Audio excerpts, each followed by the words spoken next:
퍼즈의 포트폴리오, 이번 주 여러분들의 포트폴리오를 구성해 드리겠습니다. 퍼즈님 모셔보겠습니다. 어서 오세요. 네. 안녕하세요. 퍼즈의 비트코인 차트 분석의 퍼즈입니다. 네, 오늘도 여러분들 도움될 자료들 잘 추려왔으니까 보시고 매매하시는 데 꼭 도움이 되셨으면 좋겠습니다. 네, 이번 주 퍼즈님의 포트폴리오를 공개를 하면서 여기에 있는 대표적인 코인이죠. 솔라나를 관련된 이슈들을 살펴볼 텐데요. 부자 아빠, 가난한 아빠 저자가 솔라나에 투자를 했다고 합니다. 관련한 내용까지 잠시 뒤 짚어드리겠습니다. 일단 바로 포트폴리오부터 공개해 보겠습니다. 이번 주 포트폴리오 공개해 주시죠. 네.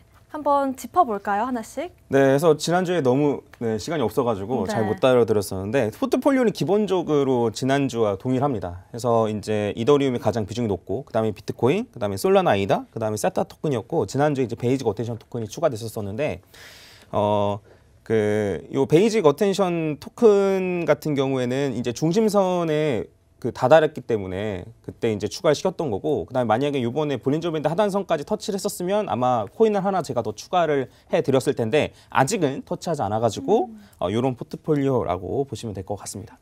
네, 좋습니다. 지난주에 베이직 어텐션 토큰 BAT가 추가적으로 포트폴리오에 편입이 됐는데 관련한 내용 잠시 뒤에 좀 짚어드리도록 하고요. 일단은 지금 현재 비트코인 상황 짚어보면서 볼린저 밴드 관련된 내용까지 강의 들어보면 좋을 것 같습니다.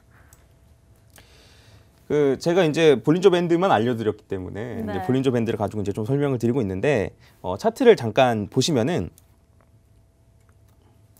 네, 제가 이제 지난주에 이제 설명을 드릴 때가 이 부분이었어요. 그래서 이제 중심선이 뚫렸기 때문에 하단선까지 떨어질 수 있다라고 말씀드렸고, 그때 이제 38,500 정도까지 떨어질 수 있다라고 말씀드렸는데 결과적으로는 한 39,200 정도까지 떨어졌습니다. 해서 요 정도만 하고 나서 반등을 할 수도 있지 않겠냐라고 물어보시면 그럴 수도 있습니다. 왜냐하면 여기서도 이제 닿지 않는 경우도 있었기 때문에. 근데 이제 그럴 수도 있는 경우에 이제 너무 기대를 하지 마시고 하단선까지 충분히 떨어질 수 있다라고 생각을 하시고, 하단선까지 떨어지게 되면 매수를 하시는 걸 추천드리고, 그렇지 않으면은 있는 포지션만 가지고 수익을 가져가시는 걸 좀 추천드리겠습니다.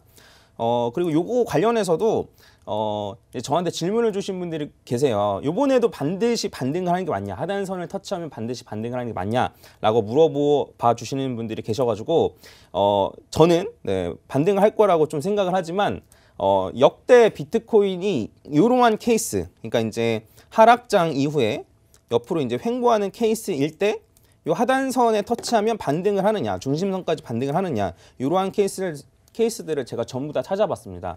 그래서 한 2개 정도만 소개를 해드리고, 그 다음에 총 몇 개 중에 몇 개가 중심선까지 올라갔는지 설명을 좀 드리면은, 가장 최근에 있었던 이제 2021년 5월에 있었던 하락 이후에, 이제 여기가 이제 횡보 구간인데, 이제 하단선 터치, 상단선 터치, 하단선 터치. 그럼 여기서부터 이제 횡보 구간인데, 여기서도 이제 중심선까지 반등을 했었고, 그 이후에 다시 하단선 터치했을 때는 큰 상승이 있었습니다. 네. 그리고 이 전 같은 경우에도 보시면은 보였죠? 네. 하락 이후에 이제 하단선, 상단선, 하단선 이후에 이제 큰 상승이 있었거든요. 그래서 역대 비트코인 차트를 다 봤을 때 이런 비슷한 경우에서는 8번 중에 7번이 이제 중심선까지 도달했었고, 그다음에 나머지 한 번 같은 경우에도 반등은 했으나 중심선까지 가지 않은 경우였었어요. 그래서 이번에도 어쨌든 하단선까지 떨어지게 되면 중심선까지 올라갈 가능성이 매우 높다라고 보시면 될 것 같습니다. 이제 다만 팁을 좀 드리면, 어쨌든 하단선 터치하자마자 올라가는 게 아니고 이제 뚫고 떨어지고 나서 꼬리를 길게 달고 다시 올라올 수도 있습니다. 그래서 바로 터치하자마자 매수한다기보다는 한 하루 정도 이제 종가마감 확인하시고 다시 이제 하단선을 뚫고 다시 올라올 때 이때 매수하시는 걸 좀 추천드리겠습니다. 네, 좋습니다. 일단은 2021년의 하락과 비교를 해서 또 여러 가지를 살펴봤을 때 지금 현재 볼린저 하단에 나왔을 때 그 이후에 다시금 볼린저 밴드 중심선까지 반등할 여력이 있다라는 말씀 주셨습니다. 좀 더 자세한 매매 전략 한번 짚어볼까요? 네, 매매 전략 같은 경우에는 이제 많은 분들이 이제 고민을 좀 하실 거예요. 그리고 사실 사람마다 경우의 수가 많이 다릅니다. 현금이 없으신 분들도 있고, 안 그러면 살려고 현금을 남겨두신 분들도 있고. 근데 이제 가령 예를 들어 물리신 분들의 초점을 맞춰서 설명을 드리면, 손절을 지금 하기엔 조금 아깝다는 거예요. 왜냐면 중심선까지 상승할 여력이 좀 있기 때문에 손절을 하시더라도 현명하게 이 하단선을 터치하고 나서 중심선까지 반등을 했을 때 그때 손절을 하시는 게 훨씬 더 낫다라고 좀 말씀을 드릴 수 있을 것 같아요. 그리고 매수하시는 경우에도 이런 경우에는 지금 매수를 한다기보다는 좀 꾹 참고 하단선을 터치할 때 매수를 하시는 게 더 좋고 만약에 그냥 올라가면 어떡해요? 라고 이제 생각을 하시는 경우에는 일단은 저랑 같이 하셨으면은 요 중심선 부근에서 매수를 한번 받으셨을 거예요. 그러면 그냥 올라가게 되면 요때 매수한 것만 가지고 수익을 가져가시는 게 좋습니다. 어설픈 자리에서 들어가려고 하다가는 손절 자리나 이런 자리를 너무 잡기 어렵기 때문에 큰 손실로 이어질 수가 있어서 이런 식으로 매매 전략 활용하시면 좋을 것 같습니다. 네, 좋습니다. 일단은 비트코인 차트를 좀 살펴보면서 이번 주 매매 전략 어떻게 세워보면 좋을지에 대한 내용들 공유를 해주셨고요. 다시 한번 포트폴리오를 보면서 하나씩 짚어보는 시간 가져보겠습니다. 일단 지난주에 또 베이직 어텐션 토큰이 새롭게 들어왔습니다. 베이직 어텐션 토큰을 들어오게 된 이유 한번 짚어보면서 차트 분석까지 진행해 볼게요. 이제 베이직 어텐션 토큰이랑 사실 세타 토큰 같은 경우에는 제가 이제 흔히 말하는 시총이 작은 코인들 중에 제가 포트폴리오에 넣었는데 이거를 왜 제가 넣었는지 아마 궁금하실 것 같아요. 네. 근데 이거는 제가 다음 주에 제대로 준비해서 조금 가져오도록 하고 네, 좋습니다. 오늘은 베이직 어텐션 토큰의 차트만 조금 보고 네. 넘어가도록 하겠습니다. 네. 어떻게 또 가격적인 측면에서의 매매를 할 것인지에 대한 내용이겠죠. 네.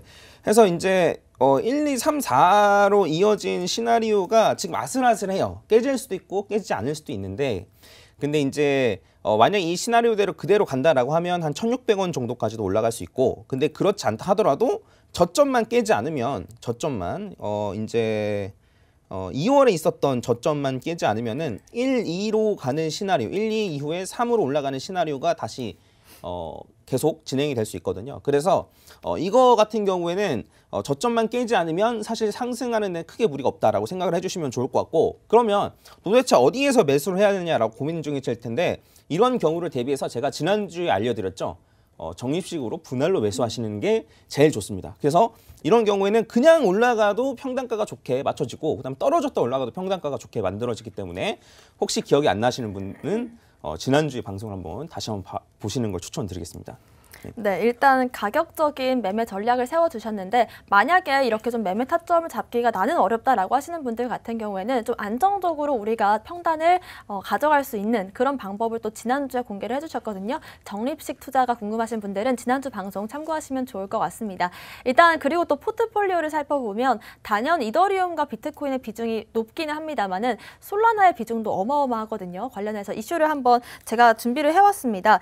이 부자 아빠, 가난한 아빠 라는 이 로버트 기요사키 일본 작가가 최근에 자신도 솔라나를 구매를 했다라고 말을 했습니다. 지금 현재 솔라나가 초기 단계에 있고 앞으로 성장 가능성이 무궁무진하다 이렇게 말을 한 건데요. 실제로 이 최근 인터뷰에서 항상 최고의 거래는 일찍 좀 이루어진다라면서 자신이 비트코인이 $6,000였을 때 샀다라고 말을 했습니다. 지금 현재 솔라나의 위치가 비트코인이 $6,000였을 때와 비슷하다 이렇게 말을 했는데요. 관련해서 또 퍼즈님은 어떻게 생각하시는지 그리고 솔라나의 앞으로 미래의 성장 가능성도 어떻게 보시는지 궁금하거든요.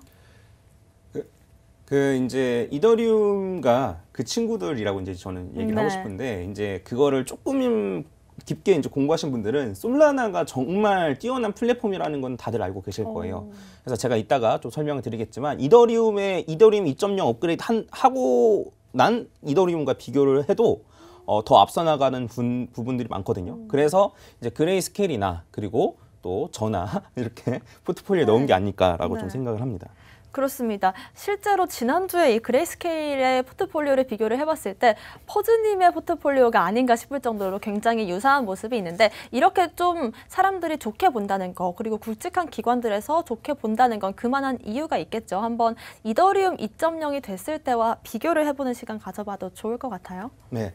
그래서 이제 이거를 지난주에 이제 말씀을 드렸었는데 간략하게 이제 지난주에 했던 얘기를 잠깐 정리하고 이제 말씀드리면 그 이더리움 2.0이 이제 6월 중으로 예정이 되어 있는데 조금 늦춰진다는 얘기가 있어요. 정확한 얘기 나오면 제가 다시 알려드리고 이더리움이 그동안 속도가 되게 느렸습니다. 속도가 느리고 그다음에 수수료가 비쌌었어요. 그래서 이더리움의 경쟁 코인들이 이제 이러한 점들을 어필했었단 말이죠. 우리는 이더리움보다 속도가 빨라, 수수료가 싸. 근데 이더리움 2.0이 업그레이드 되면은 속도가 빨라지고 수수료가 싸진단 말이죠.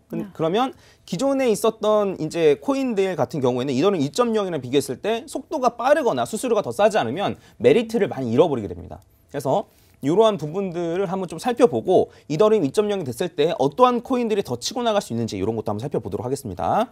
이제 표를 보고 계실 텐데 아까 말씀하셨던 이제 솔라나랑 같이 비교해서 이제 얘기를 하면 그 이더리움이 지금 이제 속도가 이제 15 정도 되는데 이제 뭐 TPS는 단위인데 단위는 굳이 뭐 중요하지 않고요. 네. 근데 이제 이더리움 2.0으로 업그레이드가 되게 되면은 이제 15에서 14,000으로 늘어나게 됩니다. 근데 솔라나는 속도가 이제 71만이에요. 이 정도 속도는 뭐 나스닥 혹은 비자 뭐 이런 것과 비교해도 더 높은 속도거든요. 그래서 사람들이 이제 생각하기로는 그러면 이더리움 2.0이 돼도 솔라나를 사용하는 솔라나 위에서 이제 움직이는 D앱들은 계속 솔라나 위에서 움직이겠구나. 사람들이 솔라나를 사용하다가 다시 이더리움으로 넘어가지 않겠구나라고 생각을 하게 되는 거예요. 물론 이러면도 좀 안 좋은 점들도 있죠. 속도를 이렇게 빨리 가져감에 따라서 이제 네트워크가 좀 불안정하다는 문제가 있습니다. 그러면 이런 경우에는 솔라나는 네트워크 불안정을 좀 해소하는 쪽으로 계속 업데이트나 안 그러면 이제 개발이 진행되고 실제로 그게 잘 이루어져 있다라고 한다면 이더리움 2.0이 되더라도 살아남을 가능성이 높은 코인인 거죠. 그래서 저 말고도 이제 많은 전문가분들이 그레이스케일이나 다 이런 식으로 생각을 해서 솔라나를 포트폴리오에 넣는 거라고 좀 생각을 해요. 좀 비교를 조금 더 해드리면 에이다 같은 경우에는 지금은 속도가 250인데 이제 하이드로 업데이트를 하게 되면 한 50만 정도까지 속도가 빨라집니다. 그러면 타이밍을 잘 봐서 이게 지금 에이다 같은 경우 이더리움 2.0보다는 속도가 느리거든요. 그러면 이더리움 2.0 업데이트 업그레이드하는 타이밍에 맞춰가지고 에이다도 하이드로 업데이트를 한다라고 하면은 기존의 에이다를 사용하고 있던 사람들이 이더리움으로 넘어가지 않는 거죠. 속도가 여전히 빠르니까요. 그리고 이런 거 말고도 에이다 같은 경우에는 우로보로스 지분증명 방식을 사용한다던가 아니면 네이티브 토큰을 사용한다던가 이더리움에 비해서 차별화되는 부분들이 있습니다. 그래서 많은 사람들이 솔라나와 같이 이 에이다를 포트폴리오에 넣는다라고 좀 보시면 될 것 같아요. 안 좋은 경우도 하나 좀 말씀드리면 네. 아발란체 같은 경우인데 아발란체 같은 경우에는 이더리움 2.0 업그레이드 한 거에 비하면 이제 지금 속도가 느려요. 4,500 정도니까 속도가 느리고 수수료도 최대 수수료 같은 경우에는 이더리움의 경쟁 코인들 중에 가장 비쌉니다.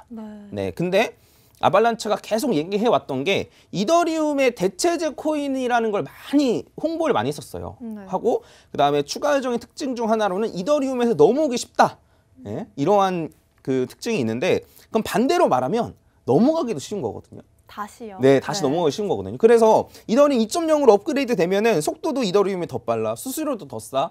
네, 이렇게 되면은 아무래도 넘어가기도 쉽고 이러면 아발란체에서 이더리움 2.0으로 넘어갈 가능성이 높다라는 거죠. 그래서 이제 아발란체 같은 경우에는 이더리움 2.0 업데이트가 되기 전에 이더리움과 다른 차별점, 아까 이제 에이다나 뭐 이런 것처럼 다른 차별점을 만드는 데 좀 주력을 해야 되지 않을까라고 생각을 합니다. 해서 오늘 어쨌든 좀 비교를 해봤는데 이 표를 참고해 주시고 이더리움 2.0으로 업데이트 되면은 이더리움의 속도가 빨라집니다. 네, 그러면 이 이더리움보다도 속도가 지금 더 느린 코인들은 아무래도 더 나은 특징들이나 살 길을 좀 찾을 수밖에 없으니까 이러한 것에 초점을 맞춰가지고 포트폴리오에 집어넣으시면 좋을 거라고 생각을 합니다.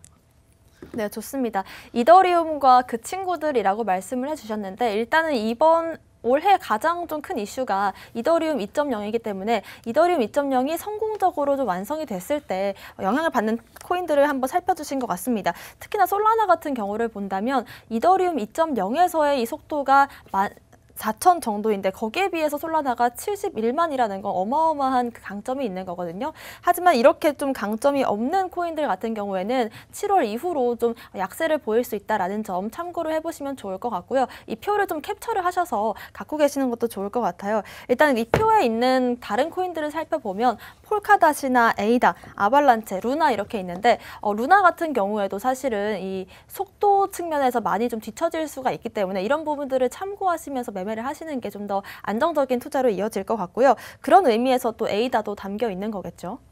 네, 맞습니다. 그런 의미에서 이제 대부분 이제 솔라나와 에이더를 이제 포트폴리오에 넣는다라고 생각하시면 될 것 같습니다. 그리고 네. 그렇다고 해서 이제 아발란체가 뭐 떨어진다거나 뭐 이런 건 아니에요. 네. 그렇다면 이제 그레이스케일에서 이제 포트폴리오에 넣지도 않았겠죠. 근데 이제 어쨌든 아마 제가 모르는 더 나은 장점들을 아마 알고 있을 거라고 좀 생각을 하고 이런 부분들을 참고해서 매매하시면 좋을 것 같습니다. 네, 아발란체가 뭐 가격이 떨어질 것이다 이런 말씀을 드리는 게 아니라 투자를 하실 분들이라면 이런 리스크를 좀 알고 계셔야 되지 않을까 이런 의미에서 말씀을 주신 것 같고요. 또 솔라나 같은 경우에는 사실 작년 말과 또 올해 초 몇 번의 좀 상승세를 보여왔는데 지금 시점에서 또 가격적인 측면 메리트가 있다 이렇게 보시는 거겠죠? 네, 그 에이다가 이제 지난 작년 정말 많이 올랐던 코인 중에 하나고 그다음에 솔라나도 정말 많이 올랐던 코인 중에 하나입니다. 근데 이제 아시는 분들은 아시겠지만 차트적으로 좀 비교를 해보면 솔라나와 에이다 같은 이런 코인들이 가격 방어를 잘했어요. 그러니까 다른 코인들이 많이 하락한 거에 비해서 가격 방어를 좀 잘했고 그리고 이게 정말 이상한 건데 마치 생각하면은 많이 떨어진 게 다시 많이 오르지 않을까라고 네. 예, 생각이 들 수도 있는데 조금만 지나보시면 아마 해보신 분들은 느끼시겠지만 간 놈이 더 간다. 아. 예, 약간 이런 느낌을 받으시는 경우가 많이 있을 것 같아요. 네. 이더리움 같은 경우도 그렇고 비트 같은 경우도 그렇고 많이 올라간 애들이 더 많이 올라가는 경우가 있으니까 좀 이러한 좀 탄탄한 코인들 같은 경우에는 포트폴리오의 일부분이라도 저는 좀 포함시키고 단타를 하시더라도 이 코인들은 그냥 소액만 가져가야겠다라고 생각하시고 꼭 안에 포트폴리오에 넣으시고 가져가시는 걸 추천드리겠습니다. 네, 그렇습니다. 저희가 항상 좀 이 근본 있는 코인들을 우리가 포트에 담아야 된다라고 말씀드리는 이 이유가 여기에 있지 않을까 싶은데요. 하락장에서 정말 빛을 발하는 게 이렇게 좀 펀더멘털이 강한 코인들이 아닐까 싶습니다. 그런 의미에서 지금 또 이 장에서 솔라나와 에이다, 뭐 이더리움 등이 빛을 발하고 있는 것 같고요. 이런 부분들을 참고하시면서 하시면 좋을 것 같습니다. 또 적립식 투자라는 점 참고를 해주시길 바라겠고요. 마지막으로 또 한 말씀 해주신다면 어떤 멘트를 해주실까요? 포트폴리오에 대해서요. 네, 제가 이제 말씀드렸듯이 요 시총이 작은 코인들을 투자할 때 정말 중요한 게 있습니다. 네, 요것만 확인해도 이제 부족하지 않을 정도 정말 중요한 게 있는데 요거는 제가 다음 시간에 잘 준비해가지고 알려드릴 수 있도록 하겠습니다. 네, 좋습니다. 아무래도 많은 분들께서 좀 빠른 가격 상승을 원하시면서 시총 작은 코인에 투자를 하시다 보니까 이런 부분들에 있어서 우리가 조심해야 할 점은 어떤 게 있을지 다음 주 방송 통해서 또 확인해 주시면 좋을 것 같습니다. 오늘 저희가 준비한 소식은 여기까지입니다. 또 본 방송에서 제공하는 정보는 투자 판단의 참고 자료일 뿐이며 특정 자산 가치의 상승과 하락을 보장하지 않는다는 점 유의하시길 바라겠습니다. 저희는 다음 이 시간에 오겠습니다. 시청자 여러분, 성투하세요.